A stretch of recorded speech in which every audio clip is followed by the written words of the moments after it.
सो हे hi hello guys. Hopefully आप लोग ठीक ही होंगे। तो चलिए हम अपनी स्टोरी दिल दिया गल्ला स्टार्ट करते हैं। लास्ट पार्ट में हमने सुना था कि जो नैन्सी होती है वो परी को अपने घर रखने के लिए मान जाती है, लेकिन वो परी को वार्निंग देती है कि मुझे तुम पर अभी भी भरोसा नहीं है। अब इसके आगे जानते हैं। इधर जो पीयूष होता है वो अभी भी नैन्सी के पास ही था। इधर पीयूष नैन्सी से बोलता है, बटी मुझे ढेर सारा आइसक्रीम खाना है। जिस पे मानसी अपने दोनों हाथों को फैलाते हुए कहती है, बेटा थोड़ा अपने बडी के पास से मेरे पास भी आ जाया करिए, मैं भी तो आपसे बहुत प्यार करती हूँ। जिस पे नैन्सी बोलती है, हाँ पीयूष थोड़ा इनके पास भी चले जाओ। इधर पीयूष नैन्सी की गोद से उतर के मानसी के पास चला जाता है। उसके छोटे छोटे हाथ देखकर परी को उस पर काफ़ी प्यार आता है, पर वो बेचारी उसे खिला भी नहीं सकती थी। इधर नैन्सी उठ के अपने रूम में जाते हुए बोलती है, दाइमा कॉफ़ी। इधर जो परी होती है वो तिरछी नज़रों से नैन्सी को देख रही थी। देखे भी क्यों ना, नैन्सी थी ही ऐसी कि हर कोई उस पर अपना दिल हार जाए। इधर जो नैन्सी की छोटी बहन होती है खुशी, वो बोलती है, दादू मैं अभी आई। और वो तुरंत उठ के नैन्सी के पीछे भागते हुए कहती है, दी। और इतना बोल के जाके वो नैन्सी का हाथ पकड़ के उसके साथ चलने लगती है। जिस पे नैन्सी बोलती है, क्या हुआ? जिस पे वो बोलती है, दी मैं भी चलूँगी आपके साथ बाहर घूमने। जिस पे नैन्सी बोलती है, हैं? तो वो बोलती है, प्लीज़ ना दी, मना मत करिएगा।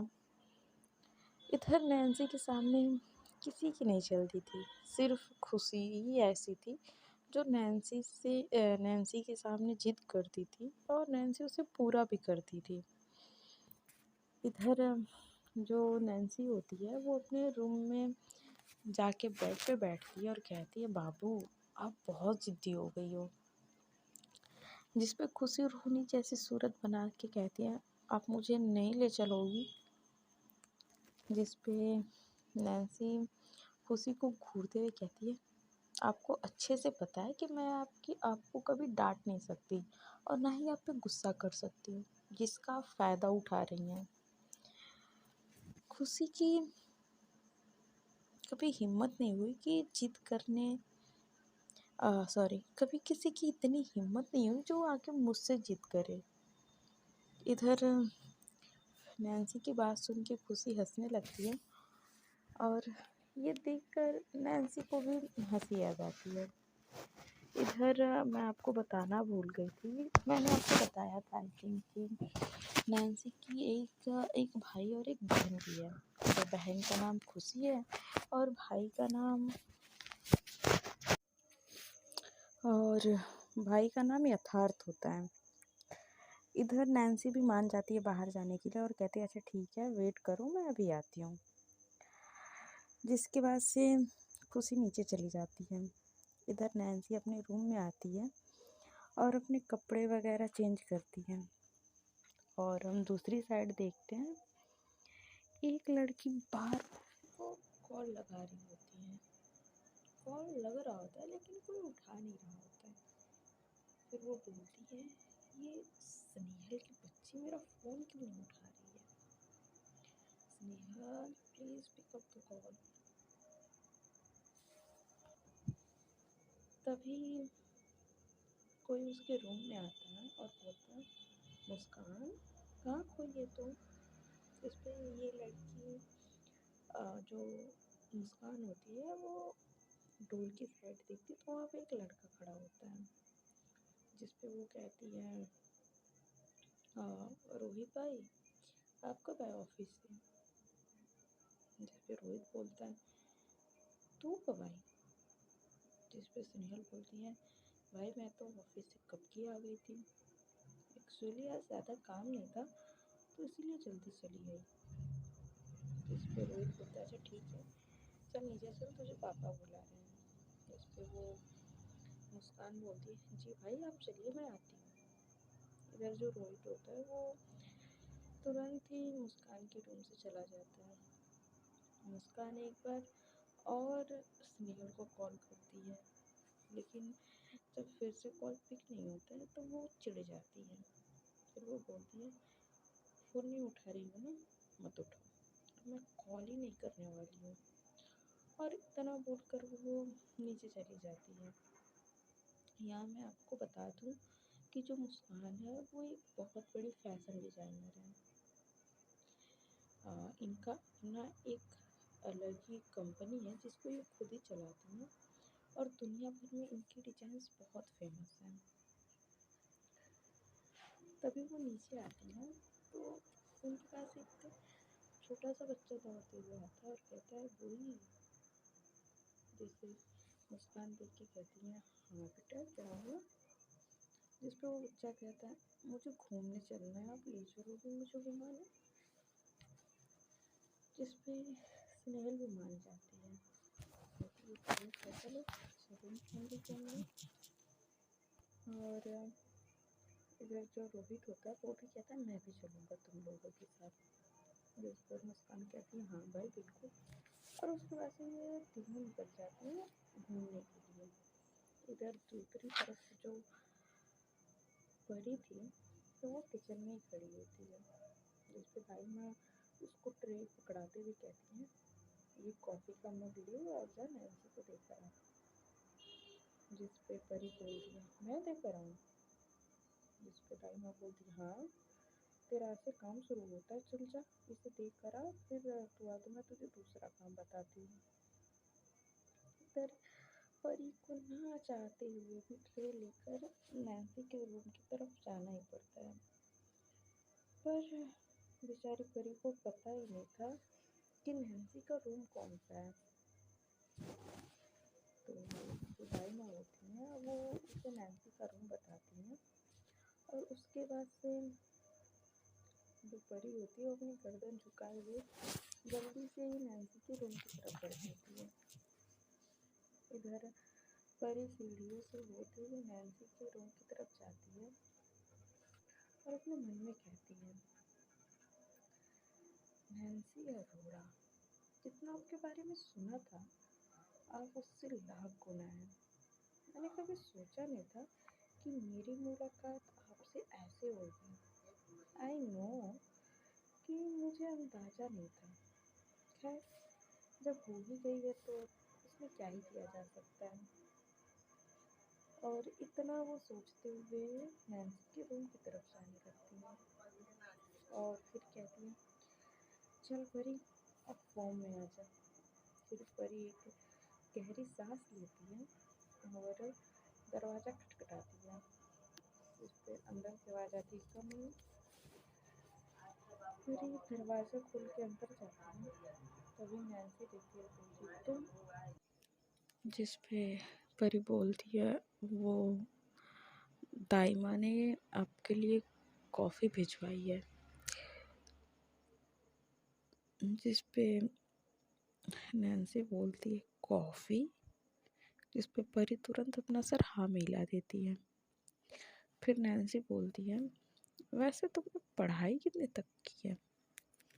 तभी परी तुरंत अपने हाथों की पांचों उंगलियों को दिखाती है और बोलती है, 5वीं कक्षा तक।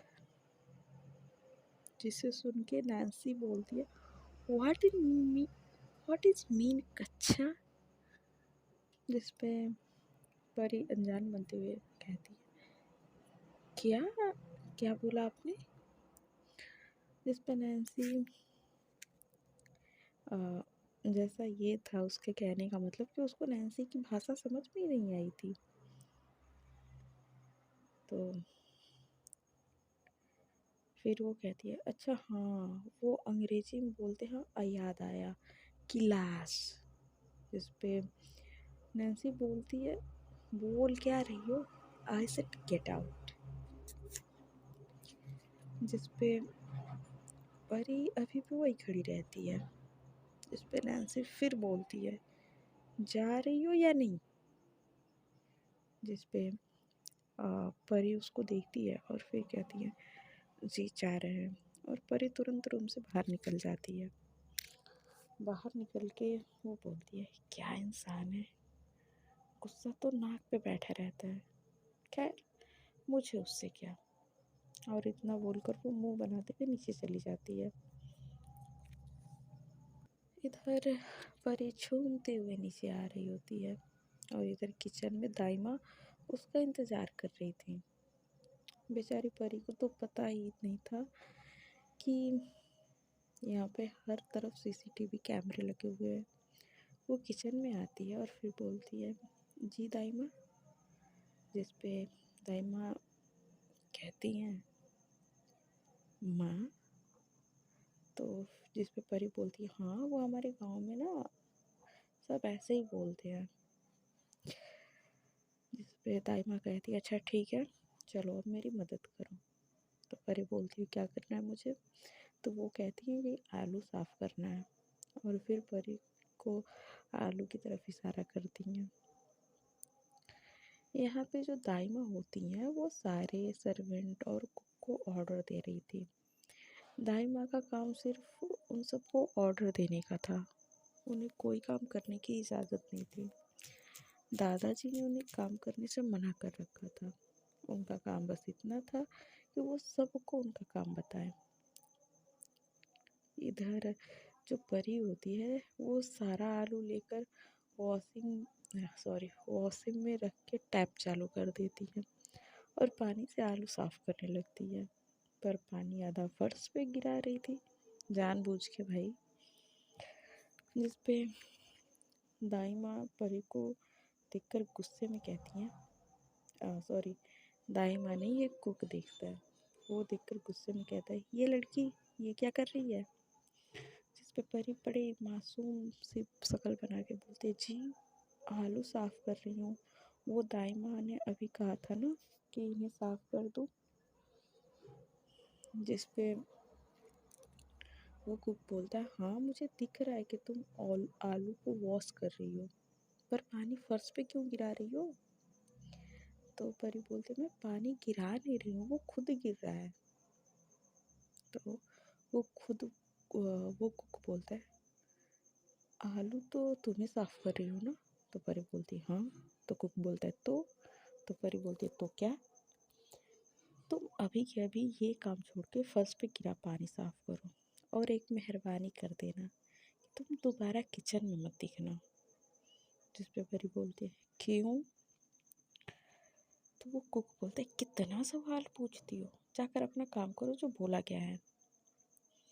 जिस पे परी मुंह बनाते हुए किचन से बाहर निकल आती है और अपने मन में कहती है कितना बदतमीज़ है ये, बात करने की तमीज़ ही नहीं है इसके पास। क्या करूं, जवाब भी नहीं दे सकती वरना सब कुछ गड़बड़ हो जाएगा। और इतना बोल के परी वहाँ पे पोछा ढूंढने लगती है। इधर कुछ देर के बाद नैन्सी नॉर्मल कपड़े पहनती है और नीचे आती है। उसने शर्ट और पैंट पहन रखा था, उसके शर्ट के ऊपर के बटन खुले हुए थे जिससे कि उसकी दिख रहा था। तभी दादाजी नैन्सी को आते हुए देख के पूछते हैं अब कहाँ जाने की तैयारी हो रही है। इस पर नैन्सी बोलती है बाहर की तैयारी है दादू, इस घर के बच्चे बहुत जिद्दी हैं जिनको बाहर घुमाने ले जा रही हूँ। और इतना बोलकर वो जाकर अपने दादाजी के पास बैठ जाती है। इधर सभी भी अपने रूम से तैयार होकर नीचे आते हैं और जो पीयूष होता है वो कूदते हुए नैन्सी के पास जाता है, तो नैन्सी तुरंत उसे अपनी गोद में उठा लेती है। अब यहाँ सभी लोग तैयार हो गए होते हैं। उसके बाद से खुशी मुंह बनाते हुए नैन्सी की तरफ इशारा करती है, तो नैन्सी बिना किसी की तरफ देखे हुए कहती है बस सॉरी स्नेहल जाओ यथार्थ को बोलाओ कि आज हम लोग बाहर डिनर भी कर लेंगे। इस पर स्नेहल तुरंत अपना मोबाइल निकालती है और और जब वो अपने फ़ोन की स्क्रीन पे देखती है जिस पे लिखा था माई लव, जिसके कई सारे मिस्ड कॉल आए हुए थे, तो स्नेहल अपने मन में सोचती है आज तो पक्का मारेगी। और उसके बाद से यही सोचते हुए वो यथार्थ को कॉल करती है, जिस पे यथार्थ कॉल को रिसीव करते हुए कहते हैं हाँ। जिस पे स्नेहल बोलती है छोटे जल्दी से तैयार होके आ जा, नैन्सी ने तुझे बुलाया है और हम सब साथ बाहर जाने वाले हैं। इस पे यथार्थ बोलता है सच में, दी ने बुलाया है ना? तो स्नेहल बोलती हाँ हाँ सच में, नैन्सी ने ही बुलाया है। जिस पे यथार्थ कहता है अच्छा ठीक है बस 2 मिनट में आया। और इतना बोल के जो यथार्थ होता है तुरंत स्नेहल का कॉल कट करके अपनी हुड्डी उठाकर उसे पहन लेता है। जाने से पहले वो खुद को एक बार मिरर में देखता है। यहाँ यथार्थ और नैन्सी की शक्लें एक दूसरे से काफ़ी मिलती जुलती है। वो भी नैन्सी की तरह है। अब इधर जो यथार्थ होता है वो तुरंत अपने रूम से बाहर आता है और एक गहरी सांस लेकर नीचे जाता है। अब बेचारे का डरना तो लाजमी था क्योंकि वो नैन्सी के साथ बाहर जा रहा था। और यहाँ मैं एक बात बता दूँ, यथार्थ ही नहीं घर के सारे लोग नैन्सी से डरते हैं। अब उसके बाद से यथार्थ नीचे जाता है और कहता है खुशी कहती है दी अब तो भाई भी आ गया, अब चलो जल्दी। इस पर नैन्सी सबकी तरफ देखते हुए कहती है चले। तो सभी एक साथ बोलते हैं हाँ। और इधर नैन्सी तुरंत उठकर बाहर जाने लगती है। नैन्सी के गोद में पीयूष था और खुशी ने उसका हाथ पकड़ा हुआ था और पीछे बाकी के लोग थे। बाहर ही जो परी होती है वो दौड़ते हुए उड़ती हुई तितली को पकड़ने की कोशिश कर रही थी, पर वो उसके पकड़ में आ ही नहीं रही थी। इस पे जो पीयूष होता है वो परी को देखते हुए कहता है बटी वो परी क्या कर रही है? जिस पे नैन्सी पीयूष की तरफ देखते हुए बोलती कहाँ परी है बेटा? तो पीयूष बोलता है वो रही ना, वो देखो वो रही। और फिर वो नैन्सी के सर को पकड़ के जिधर परी होती है उस साइड घुमाता है जो दौड़ती हुई तितली पकड़ रही थी। तभी नैन्सी अपने मन में कहती है ये गंवार यहाँ क्या कर रही है? अभी वो अपने मन में ये कह ही रही होती है कि पीयूष खुश होकर ताली बजाने लगता है और बोलता है बड़ी वो बिल्कुल परी जैसी दिखती है ना? तभी नैन्सी परी को आवाज़ देते हुए कहती है ए लड़की वहाँ क्या कर रही है? और जब परी ये सुनती है तो उसके दौड़ते हुए कदम जाते वहीं रुक जाती हैं। वो अपनी आंखें कस के बंद कर लेती है और फिर कहती है ये इंसान मेरे पीछे ही क्यों पड़ी है, अब किस काम के लिए बुला रही है?